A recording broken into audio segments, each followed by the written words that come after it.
Shalom, shalom.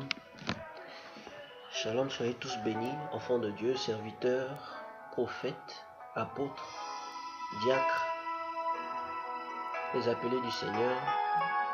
Je vous salue dans le nom précieux de Jésus-Christ de Nazareth, notre Sauveur, notre Rédempteur, notre Sauveur personnel. Bien-aimés, l'enseignement du jour, c'est quelles sont les étapes pour être connecté au royaume des cieux, pour être entendu par le Seigneur. Quelles sont les étapes pour être connecté au royaume des cieux? Bien-aimé, le Seigneur a dit dans sa parole, cherchez d'abord le royaume des cieux et sa justice, et tout vous sera donné par-dessus. Mais comment chercher le royaume des cieux et sa justice? Il faut être juste dans toute sa conduite, il faut être saint dans toute sa conduite, pour que tu puisses trouver le royaume des cieux, pour que tu puisses trouver le chemin pour arriver au royaume des cieux. Mais sachez une chose, tout se passe en esprit et en vérité. Car c'est ce que le Seigneur a dit. Cherchez le royaume des cieux et sa justice, et tout vous sera donné par-dessus. Et comment chercher le royaume des cieux et sa justice? Bien-aimés, cela se scinde et se divise en 4 grandes étapes. Il y a certainement d'autres détails sur lesquels je vais peut-être passer, mais les plus importants seront énumérés ici et maintenant. Bien-aimé, je prie, Seigneur Tout-Puissant, que cet enseignement-là permette à tes enfants, tes serviteurs, de pouvoir revenir à toi, pour que nous soyons prêts pour ton enlèvement. Merci Seigneur pour ta grâce, merci Seigneur pour ta bénédiction, merci Seigneur pour ta protection, et merci Dieu Tout-Puissant de nous montrer le chemin et la voie à suivre pour atteindre ton royaume. Bien-aimés, Amen. Cela se scinde en 4 grandes étapes. La première étape, c'est celle de la repentance. Vous verrez dans un autre enseignement dans lequel j'ai parlé de la repentance, dans lequel j'ai détaillé, pas forcément détaillé tous les détails, mais les parties les plus importantes de la repentance ont été énumérées dans une autre vidéo publiée il y a quelques jours, qui parle de la repentance. Donc bien aimé, la première étape, c'est la repentance. La seconde étape, c'est la louange et l'adoration. La troisième étape, c'est la prière sincère. Et la dernière étape, c'est la lecture de la Bible. Bien aimé, voici les 4 étapes.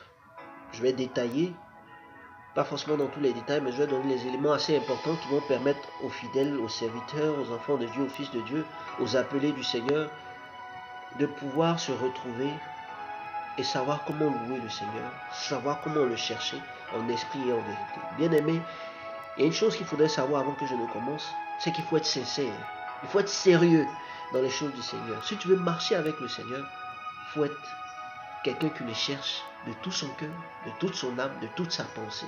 Et donc, il faut être sérieux quand tu cherches le Seigneur. Pas avec beaucoup de laxisme, mais il faut le chercher véritablement, sans se mentir à soi-même, sans pour autant se leurrer soi-même, sans pour autant faire semblant, sans pour autant vouloir montrer aux gens que nous sommes sains dans toute notre conduite, alors qu'à l'intérieur, nous avons ces petits péchés mignons que nous gardons. Alors que c'est ce petit péché mignon-là que le Seigneur voit et puis il ne veut pas descendre vers nous. Alors je reviens sur l'enseignement. La première étape, qui est la repentance. La repentance, bien aimé. Jésus-Christ nous appelle à la repentance. Lui-même, il a dit, repentez-vous, car le royaume des cieux est proche. Et je lis la parole dans Matthieu 3, verset 2, qui dit ceci, et je lis la parole. Il disait, repentez-vous, car le royaume des cieux est proche. Jésus-Christ l'a dit lui-même.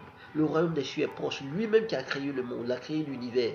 Et il est venu, il dit, repentez-vous, car le royaume des cieux est proche. Il est proche. Il est à la porte. Il n'est pas très loin. Et lui-même, il a dit. 2000 ans, c'est peu pour lui, car 1000 ans dans ses parvis, un jour dans ses parvis vaut mieux que 1000 ailleurs. Bien-aimé, il a dit le royaume des cieux est proche, alors répondons-nous. Cherchons-le en esprit et en vérité. C'est la seule manière de le chercher, en esprit et en vérité. Mais en passant d'abord par la repentance. Parce que il a dit, il faudrait, pour pouvoir rentrer dans son royaume, il faut être sans tache. Et je lis la parole dans Hébreux 7, verset 26, qui dit ceci. Il nous convenait, en effet, d'avoir un souverain sacrificateur, comme lui, saint, innocent, sans tache, séparé des pécheurs, et plus élevé que les cieux. Bien-aimé, le Seigneur dit, il veut nous trouver sans tache, soyons des sacrificateurs. Il faudrait nous repentir, car c'est le péché qui nous entache, qui entache notre âme, qui entache notre corps. C'est le péché qui nous souille, et c'est ce que le Seigneur voit sur nous comme une tache. Il faudrait que nous soyons sans tache. Marchons en esprit, en vérité, Ayons la vérité pour ceinture, qui sont les armes du chrétien. Et je poursuis la lecture de la Bible dans Acte 3, verset 19, qui dit « Répentez-vous donc et convertissez-vous pour que vos péchés soient effacés. » Il faut que tu te répandes pour que ton péché soit effacé. Si tu ne te répands pas, désolé, ton péché ne sera pas effacé. Il faudrait que nous nous répentions devant le Seigneur. Bien-aimé, c'est la seule première porte que nous avons, la repentance. Ensuite, tu pourras demander des choses au Seigneur. Parce que tu ne peux pas venir lui demander quelque chose alors que tu as les mains souillées, alors que tu as l'âme souillée. Et je poursuis la lecture de la Bible, toujours dans Acte 2, mais verset 28, qui dit, et Pierre leur dit, répentez-vous, que chacun de vous soit baptisé au nom de Jésus-Christ pour le pardon de vos péchés, et vous recevrez le don du Saint-Esprit. Pierre, qui était un disciple de Jésus-Christ de Nazareth, appelle à la repentance également. Je vais ouvrir rapidement une parenthèse et flasher, et qu'il a dit, et que chacun de vous soit baptisé au nom de Jésus-Christ. Pourquoi est-ce qu'il a dit au nom de Jésus-Christ? Le Seigneur Jésus-Christ lui-même a dit, vous devez les baptiser au nom du Père, du Fils et du Saint-Esprit. Mais celui qui a dit de baptiser au nom du Père, du Fils et du Saint-Esprit, c'est lui-même qui englobe toutes ces trois entités. Et donc, il faut le baptiser au nom de Jésus-Christ. C'est bon de baptiser au nom du Père, du Fils et du Saint-Esprit. Mais il est encore mieux de baptiser au nom de Jésus-Christ de Nazareth. Parce que Père, c'est pas un nom. Fils, c'est pas un nom. Saint-Esprit, c'est pas un nom. Et lui qui a donné cette instruction, c'est Jésus-Christ de Nazareth. Donc, dès lors où tu dis au nom de Jésus-Christ de Nazareth en baptisant, tu as baptisé au nom de ces trois entités. Bien-aimé, je poursuis. Ça, c'est la première étape, c'est la repentance. Il faut te repentir des péchés que tu as commis avant de venir vers le Seigneur. Il faut dire ce que tu as fait. Si c'est devant un public, si ce que tu as fait touche un grand nombre, il faudrait que ça touche un grand nombre. Si c'est personnel, dans le secret, c'est dans le secret que le Seigneur se révèle. Dans le secret, tu peux te repentir. Mais demande au Seigneur de te donner la conviction.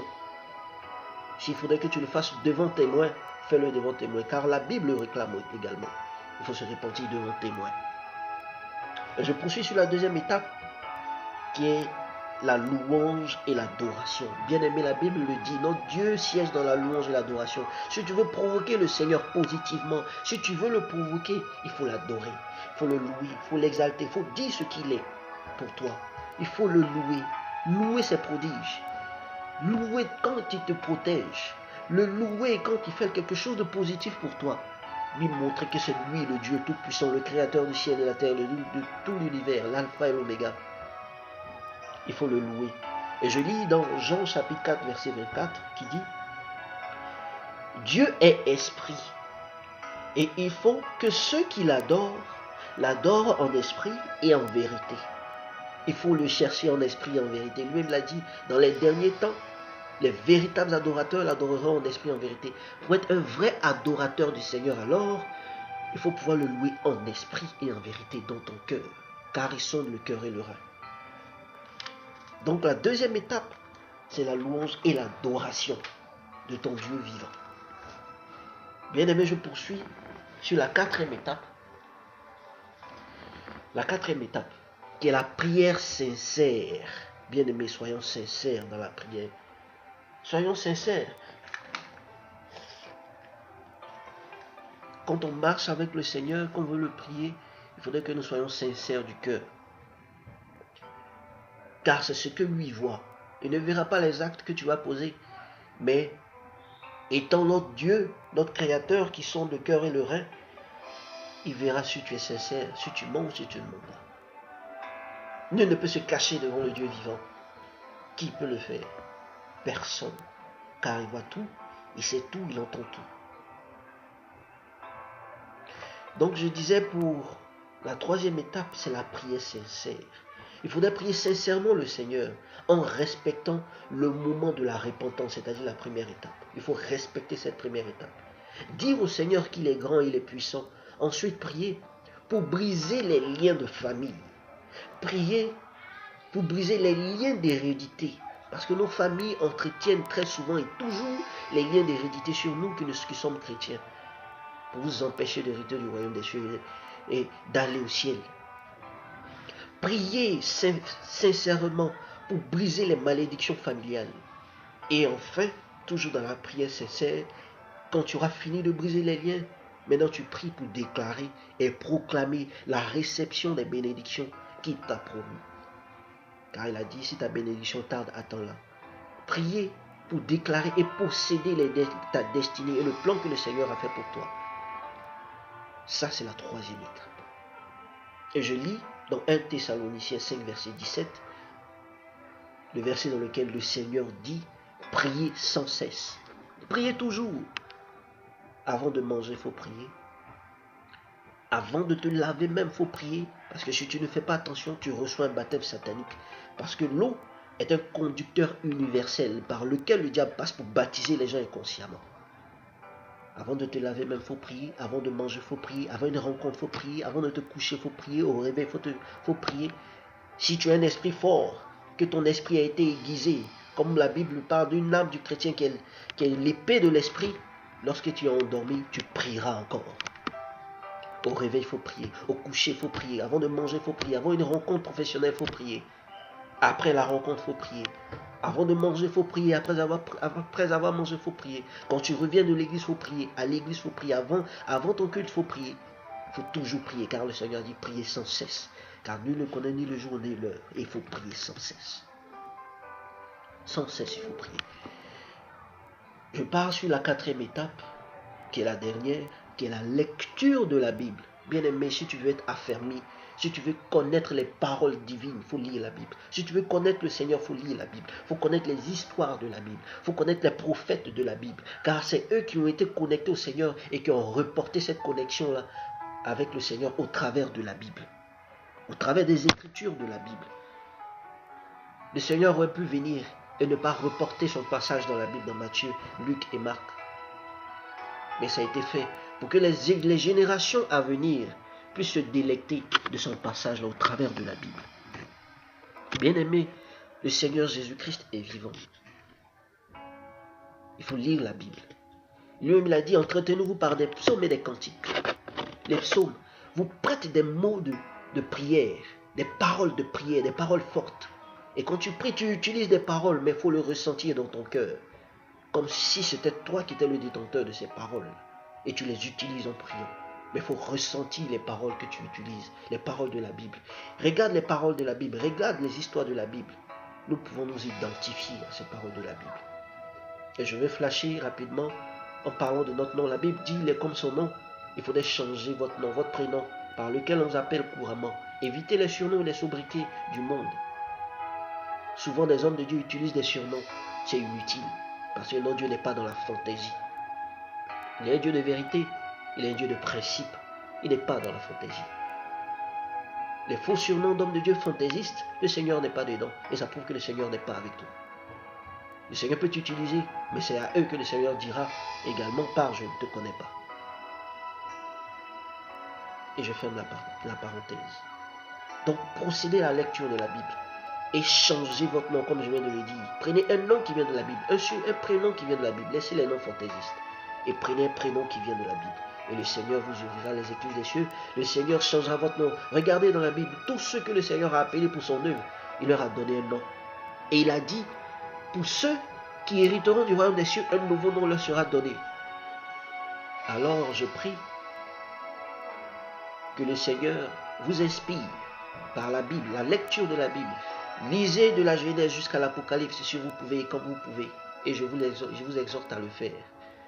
Afin que le Seigneur vous inspire et vous donne un nom qui vient de lui. Que gloire et honneur soit rendu au Dieu Tout-Puissant pour sa parole, sa bénédiction, les grâces qu'il nous accorde, le souffle de vie qu'il nous a donné. Nous ne l'avons pas mérité, nous n'avons pas demandé à venir au monde. Il nous a fait venir au monde, nous a donné le souffle de vie. Et nous sommes ce que nous sommes aujourd'hui. Des êtres vivants qu'il a créés, façonnés à son image. Bien-aimés, voici les 4 étapes pour marcher avec le Seigneur. Il faut la repentance d'abord. Après la repentance, il faut louer le Seigneur sincèrement du fond du cœur. Ensuite, il faut prier, le louer, prier le Seigneur, briser les liens. Demandons au Seigneur de multiplier vos dons spirituels.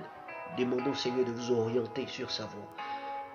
Demandez au Seigneur de vous permettre d'accomplir le plan qu'il a mis sur votre vie, afin que les plans machiavéliques de l'ennemi soient annulés totalement et définitivement. Et que tous les agents du diable qui règnent dans nos familles et dans nos alentours soient dévoilés. Priez dans ce sens. Et maintenant, la 4e étape, lisez la Bible. C'est son livre. Ça lui appartient. Si tu veux le connaître, il faut lire sa Bible. C'est fini, tu le connaîtras. Si tu as des difficultés, il t'inspirera dans un passage qui te consolera. Bien-aimé, je prie que le Seigneur vous inspire sur ces 4 étapes afin que vous le recherchiez en esprit, en vérité. Et que toutes les puissances des ténèbres qui vous empêchent de gravir ces échelons, toutes ces étapes tombent, soient ébranlées dans le nom de Jésus-Christ de Nazareth. Et que gloire et honneur soient rendus au Dieu Tout-Puissant pour tous ses bienfaits dans votre vie. Que sa grâce soit sur votre vie, que sa faveur soit sur votre vie, et que tous les plans de l'ennemi pour vous empêcher de marcher avec lui, de le rechercher en esprit, en vérité, soient dévoilés. Au nom de Jésus-Christ de Nazareth, je prie et que la gloire soit sur votre vie au nom de Jésus-Christ. Amen.